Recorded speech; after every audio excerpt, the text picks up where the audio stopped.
Welcome back to the Deadology podcast from Pencil Hill Studio, New Paltz, New York. I'm your host, Howard Weiner, and on this, the 10th episode of the Deadology podcast, we're going to take a look at one of the 33 essential dates of Deadology, October 9th. On this date, the Grateful Dead played 3 times in the 70s, 5 times in the 80s, and once in the 90s. And with the possible exception of New Year's Eve, I don't think there's a better date in Grateful Dead history. There's so many tremendous shows and exciting happenings on this day. And you might ask, why is October 9th so great? Sometimes it's just the way things turn out by luck. But 2 theories came to mind why there might be so many great shows on this day. First, this applies more to the 1980s. It's John Lennon's birthday, October 9th. I don't think it affected the Grateful Dead in the 70s, but it obviously impacted them in the 80s after Lennon's murder in 81. So that's one thing, but a bigger thing that probably makes October 9th such a great date and really makes all the shows from September and October probably the hottest months for the Grateful Dead is just a calendar thing. Every year, the Grateful Dead kind of started from scratch, brought some new songs into the repertoire, tried a few things out, organically developed the sound as the year went on. And I found that most years, as they progressed, the spring tour to the summer tour, the hottest tour would be the fall tour because they were totally locked into what they were doing that year. And everything became a lot easier. If they were breaking out a new song, it was better by the fall tour. So it's just an organic thing. I think there's more hot shows in September and October than any other time. And they also hit the East Coast a lot in those months.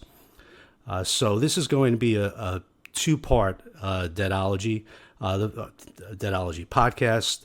The first, part 1, we're going to look at the shows in the 70s. The 3 shows are the Winterland, San Francisco, 1972, Oakland Coliseum, 1976, and the following year in McNichols Arena, Denver, Colorado. But let's start with what many people consider to be the best show, or at least one of the top shows of 76, the Oakland Coliseum. And when I think of 1976, a funny thought came into my mind. There was a term invented maybe back in 2000, I was on a website, 76 Weenies. We had a whole thread, posts going on. It was kind of like a good-natured vibe, kind of a good-natured jab at people who love 1976 shows because the elitist view is 77 was a much better year. And obviously with the Wall of Sound in 1974, before their hiatus, that's looked at as one of the great years. So 76 unfairly became like a Rodney Dangerfield, and they came up with this term, the 76 Weenies, which I always got a good laugh over. And I actually went to Google. I was like, where did this term start? I was going to see if I could find out. I typed in 76 Weenies, and there was nothing about the Grateful Dead. It was Joey Chestnut, who ate 76 Weenies at the Nathan's hot dog eating contest on July 4th. That's the amount of weenies he ate to win the contest, and he did it on 2 occasions. So I had to refine my search a little bit, and I traced it back to, I found information, probably it was started on DeadNet Central, where they came up with this good-natured, good-natured, not put down, but a good-natured kind of rag on people who loved 76 Weenies. And I profess right here, especially these days, I am a proud 76 weenie. It's such a great year. And definitely, I feel it gets overlooked. I know I overlooked it. Every time I'll be listening to like This Day in Grateful Dead history, and Lemieux will break out a cool 76 show, and I'll be like, geez, I never really focused on this. This is great. They did a lot of, especially in the second set, great segues and, just a very interesting, much different year than any other year. So let me jump into October 9th, 1976, which is at the top of the list for any 76 weenie for sure. It was a day on the green, Bill Graham concert series, started in the early 70s. That's on this day, the Grateful Dead opened for The Who. I think I would go see that concert, Grateful Dead and The Who on the same bill. And the point of the series, pretty much, to kind of, in a nutshell, to kind of wrap it up, Bill Graham wanted to put something together where they weren't doing these 3-day festivals, which, are a logistic nightmare, and a lot of concerns, a lot of things that go wrong, Altamont, a lot of things that go wrong with these festivals, and it's a big ordeal to put together a festival. So this was a way of, filling up the Oakland Coliseum during the day, get everybody in, see a couple of big bands, get everybody out in one day, a lot easier, and it worked pretty good. They got a lot of great shows in the '70s, but this one, they also continued it through the '80s and into the early '90s. But this one really stands out. The Grateful Dead and The Who. You don't need anything more than that. So the way this show starts off, Promised Land and Half Step, you could tell the Grateful Dead came out with an attitude on this night. They knew The Who were there, and they weren't going to be outplayed or upstaged. It was almost, they came out playing with this like urgency, like they were defending their turf. Real sharp attitude they're playing, a hot Promised Land. It stands out. You could definitely just tell everybody in the band is ramping it up. And then Mississippi, Half Step, Uptown, Toodaloo. Boy, did this song step up. It was a great song throughout the '72-'74 period. But in 1976, it began to ascend to a masterpiece. And this is an excellent version here in Oakland, especially for a second song of the show. Obviously, in 1977, Mississippi Half Step became a masterpiece, but it was on its way. Definitely this is a great, great version in Oakland, second song. So things are progressing nicely. Cassidy is in the third spot. Still in the early stages. Cassidy would kind of hit its prime in the '80s, but Garcia is just shredding, and the band is completely on here. First set in the Oakland Coliseum. The next portion of this opening set kind of rolls along, typical songs, all played very well. Tennessee Jed, Looks Like Rain, They Love Each Other, Minglewood Blues. And then it's this last 4-song segment that's just unbelievable here at the end of the first set of October 9th, '76. They play a standalone Scarlet Begonias, and this is definitely one of the best standalone Scarlets. The only one I could think of that's better is maybe the March 20th from the Winterland, March 20th, 1977. But the song sounds so great. They get the jam going pretty good. And in the ending jam of this Begonias, they hit a point where they're doing some chord riffing that sounds like a little Fire in the Mountain, kind of foretelling what's to come with Scarlet going into fire. Obviously, Fire in the Mountain hadn't been written at this point. But on, I believe the date is October 76th, only a week earlier, they played Mickey Hart's Happiness is Drumming, which was really the precursor to Fire on the Mountain. And you could kind of hear a little bit of that riffing in the middle of that long Scarlet outro. And then after that, Garcia goes back to just shredding the Begonias, and awesome version. Then Weir follows up with his also kind of like a new combo, is really just broken out in '76, Lazy Lightning, Supplication. Just such a charge into this version. So you got Scarlet Begonias, Lazy Lightning, Supplication, and then the set closes out with Sugaree, the amazing song. Now it has the power to be a set ender. Up through '74, the versions were nice, but it was more of just another great song alongside Ramble on Rose or something from the first set. But now it's becoming an instrumental masterpiece. They're really stretching out the jams. On this Sugaree in particular, the first 2 jams smoke. Really good stuff. So you don't see many, or you don't hear many first set endings like that. Scarlet Begonias, Lazy Lightning, Supplication, Sugaree, A for originality, A for performance. So a great first set kicks things off, and things only get stranger and hotter in set 2.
Before set two commences, Bob Weir comes out on stage and announces something to the effect that Bill Graham asked the band to only play an hour after they start. So Weir says, "Hey, we're not going to start for a while," jokingly, of course. And when it's all said and done, once the Grateful Dead do start second two, it's 2 hours before the set's over with double encores. So Bill Graham was probably happy to get away with only 2 hours. He asked for one, but this is the Grateful Dead, and it's all time out of mind with this band.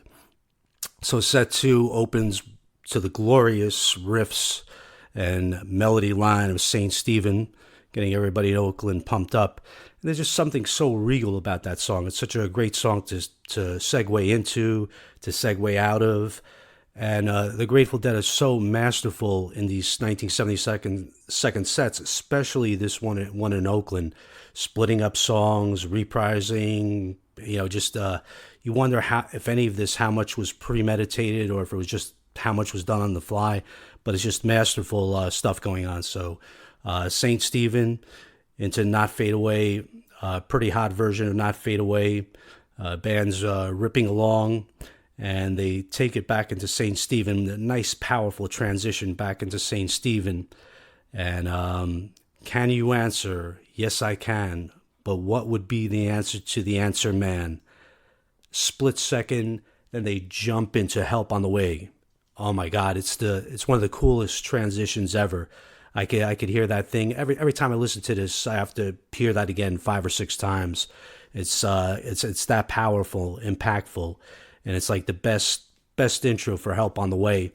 Really gets things ramped up. And these early versions of Help on the Way from this year and the following year, 77, they fully developed that in-between verse jam. So Help on the Way by itself is huge. And man, the band is just kicking on this one. It's like a brass band. It sounds like a brass band on Benny's, just shredding. It's an incredible sound. Definitely, I think this is my favorite Help on the Way. And the Help on the Way rolls along. Obviously goes into Slipknot, and it's a good Slipknot. They know the band is heading towards not going into Franklin's, but they kind of slide into drums out of Slipknot, so it gets nice and spacey. Definitely the weird 76 Slipknot thing going on. Cool drum solo, which is more of an extension, a segue than really a drum solo, but it's Slipknot. And then they pause and go into Samson and Delilah. And once again, these 76 versions of Samson and Delilah are just so different than what you would hear in the future. Very funky. It was almost like a funk song as opposed to straight out rock and roll. And I do love the 77 versions. I think they're better, where they actually just rip Samson, and it's a powerful rock song. But there's just this cool, funky groove, which is unique to 76 and Samson and Delilah. And so a good Samson, and then they segue back into Slipknot. And this is, by the way, it's the second reprise. They reprised St. Stephen. Now they're reprising Slipknot. And man, they take their time on this. And it's so hot. The reprise of Slipknot in this situation is even better than the first part. Just tremendous stuff. This is one of the highlights of the show, that reprise from Slipknot. And they do a nice, thoughtful, well-planned out bridge, and then bam, into Franklin's Tower. Deadheads in Oakland must have been swooning and swaying to this amazing Franklin's Tower. The band is just rocking it out. Franklin's is one of those songs where it's kind of difficult for really any guitarist to be creative. You get a lot of opportunities, and there's not much change or intricacy to the song. So it really takes a lot of creativity in a simple song like that to come up with different musical ideas. And Garcia does an amazing job on this version. Very cool Franklin's, probably about 12, 13 minutes long. And the set ends with it's Saturday night, so they rock it on home. The set comes all the way full circle, one more Saturday night conclusion. And I think I mentioned earlier that it was a double encore. It's not a double encore. I immediately considered One More Saturday Night the second encore, but it's actually Franklin's into One More Saturday Night. And then a great version of U.S. Blues for the encore. And just to put it back into perspective at the time, I think U.S. Blues may have got a little boring for some of us who saw the Grateful Dead so many times in the 80s and 90s, a pretty commonplace encore. But you got to remember this was like the new song, it was very happening. Must have been incredibly exciting. You could hear the excitement in the band as they're playing U.S. Blues. And this is the last number, big finale. The Grateful Dead defended their turf, an amazing show. From most accounts that I've read, not just from Deadheads, but it was pretty widely agreed that the Grateful Dead on this occasion blew away the who followed.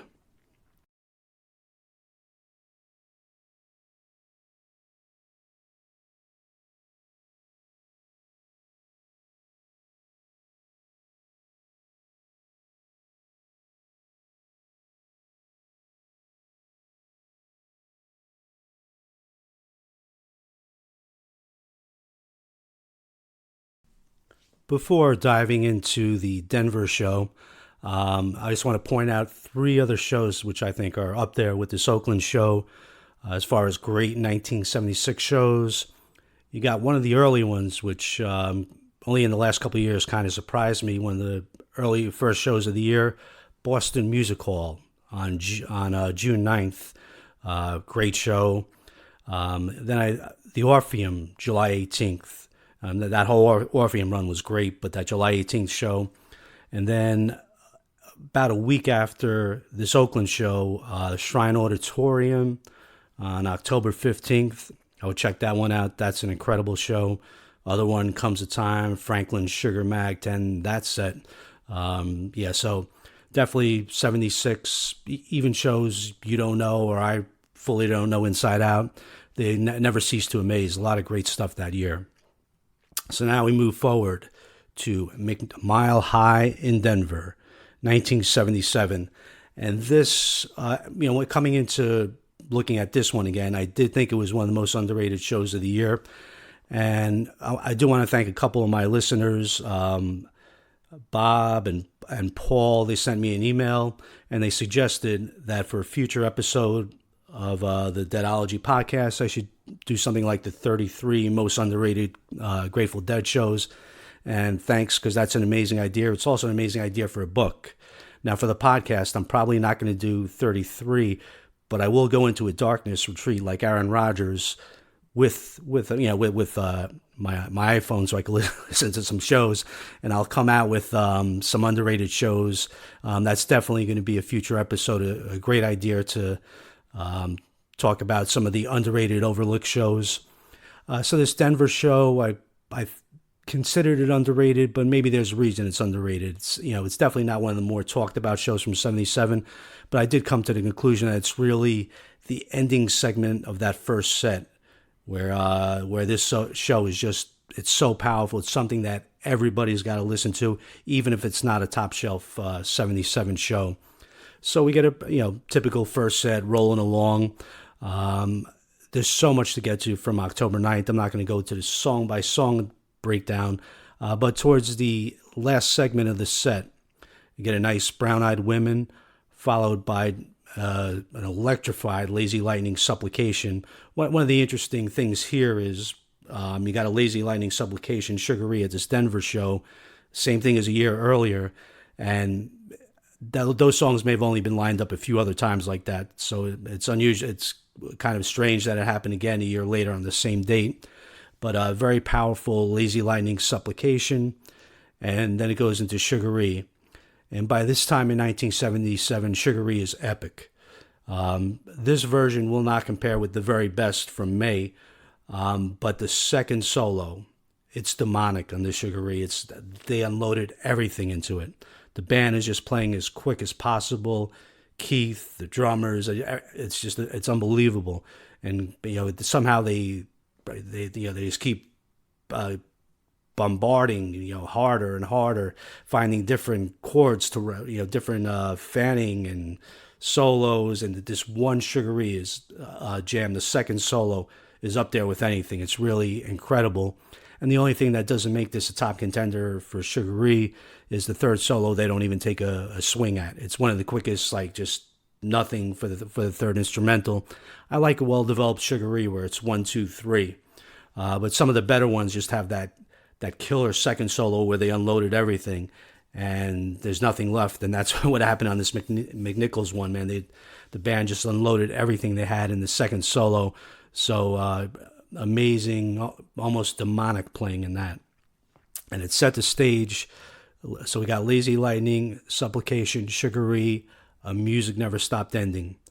And I've reconsidered my Music Never Stopped ratings. This is the best one. Previously, I would believe the Buffalo War Memorial was the best one. I think I've had that number one for a long time.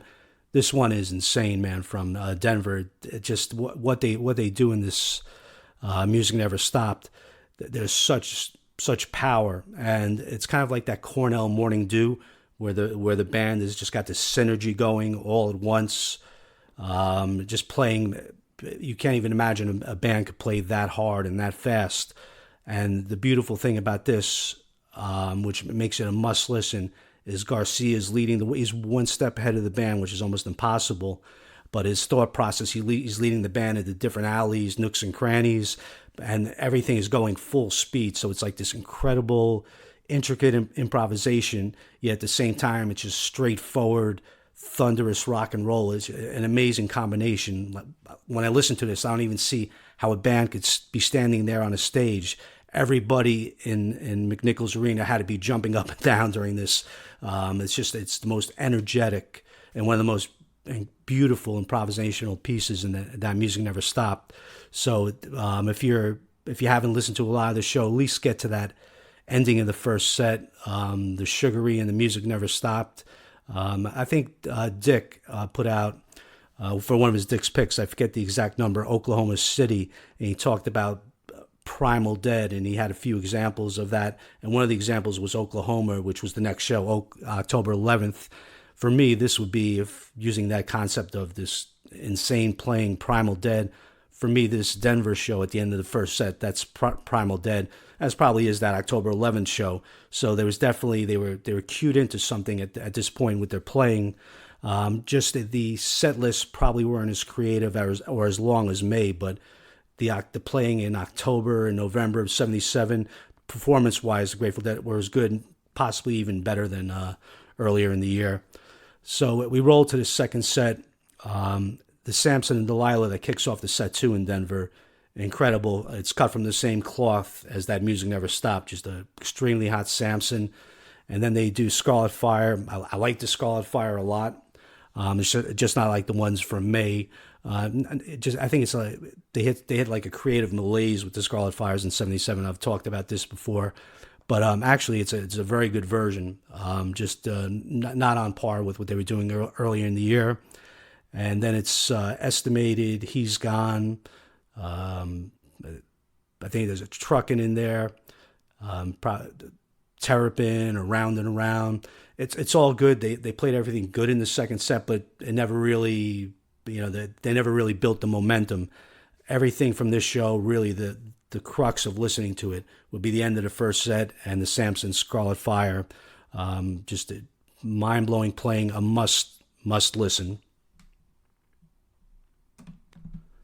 Let's jump into that October 9th time travel machine and go back to the wonderful year of 1972.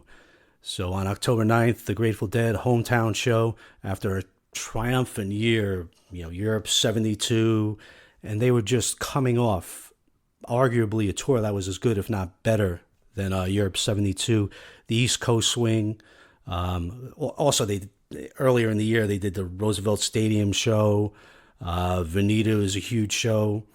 You got the Berkeley shows from August, but that's September 72, as good, maybe better than any tour they've ever done. In that tour, you got the epic Philly show from September 21st, the Waterbury shows, 23rd and 24th, Stanley Theater, that 3-night run, just brilliant shows night after night. And that East Coast run ended up on October 2nd. So they return home, the most triumphant band and probably the most triumphant feeling returning home for that show in the Winterland. Now the thing with this Winterland show, it's a great show, but as far as 72 shows, the bar is so freaking high that you can't call this one of the better shows of 72. But it's such an amazing listen, just incredible show. You can't criticize it. It's brilliant stuff, but it's not one of the better shows of 72. But here's the highlights. Fifth song of the first set, an amazing Black Throat to Win. The song was really coming to its own. I think the best versions are in 72. Great. Garcia's noodling away and Weir's howling during the ending. Very cool. Nice electric Friend of the Devil. Those are always a treat. So there's a lot of cool, rare stuff in this set. As the set rolls along, 10th song, the breakout of Box of Rain, the first Box of Rain. Phil does a nice job on it. Singing's all good. Very cool version. Surprised they didn't try it earlier, but this one was triumphant for sure. After Box of Rain, the highlight of the first set is the China Cat Rider. So in 1973, China Cat took a step up with the Feelin' Groovy Jam, but man, these 72 cats towards the end of the year, they really start stretching it out.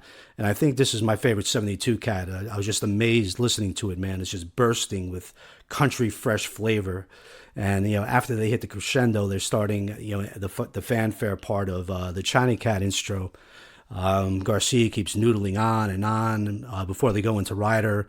Just very tight, very, very exciting, man. Cat really was taking a step forward here, and it felt like it needed even more. So they threw the Feelin' Groovy Jam in 73.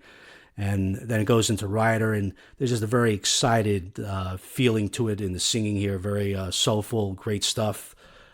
Sugary playing, obviously a 72 Sugary, which just makes it another good song, and very jazzy playing in the band. Not as insane as like the Veneta version, but Keith is really doing a lot of amazing playing. Sometimes in these playing in the bands, you just listen to what Keith does, and you can see why everybody had such a great regard for him, and especially like in 72. I think 72 was definitely his best year. Played it his first year with the band was just he played once he got settled in, man. He did some incredible stuff. Piano playing that year. So that ends the first set. Second set starts off with a little bit of an embarrassment, an unusual thing at a Grateful Dead show. There was always such a musical after the acid tests. The Grateful Dead really controlled their stage. There were no intruders or strange artists coming in to kind of mess with their flow. But Grace Slick joined the band that night, and let's say she was a little inebriated for the first song. Just a very messy kind of jam with her yelling out, screaming a couple things, and they basically hauled her off the stage. It's a shame that this exists on tape. You would rather not even hear that this existed, but that's the way the second set starts. Instead of She's Gone, they played He's Gone to open the second set. And then the set, kind of like the highlight of this second set is what follows. You get like a great little 3-song rock out here. Big River, followed by Mississippi Half Step, and then another Smoking Greatest Story. I just want to jump back, take a half step back to that Mississippi Half Step. Very cool version for 1972. Garcia's just shredding it. As in the upcoming years, 73, 74, I think they leveled Mississippi Half Step out, played the song, presented it better. It's definitely a little rambunctious in 72, but I love those rambunctious versions where they really don't have the song exactly where they want it, but they're jamming and stretching it out. Garcia and company really do some nice instrumental work on this half step. Very cool. Then things settle down. Nice broke down Palace. And then I think that the one thing which this show really could have been up there, the Truckin', Other One, Wharf Rat and Mag, Casey Jones, it all sounds great. Typical great 72 second half to close it out. But it's a very short Other One for 72.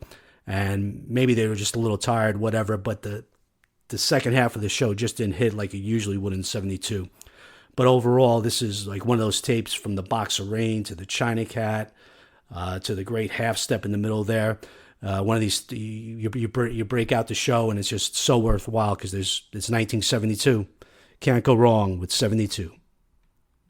And that wraps up part 1 of episode 10, October 9th in the 70s. In a couple of days, I'll have the October 9th, 80s, 5 shows. Looking forward to that. I think that's an even more intriguing episode. Really some interesting, different 1980s shows coming up. And thanks for listening. I'm your host, Howard Weiner. If you're interested in October 9th and other essential dates in Grateful Dead history, my book, Deadology, the 33 Essential Dates of Grateful Dead History, is available on Amazon, website, tangledupintunes.com. And I'll get that podcast up and going in a few days for you, the 80s, October 9th. Looking forward to it. Once again, thanks for listening. Peace out.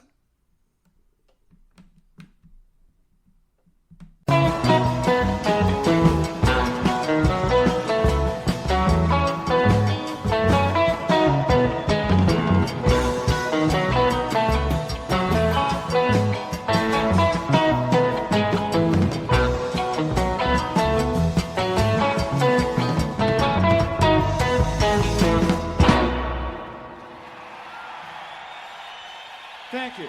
We're going to take a short break. We'll be back in just a few minutes, so everybody hang loose.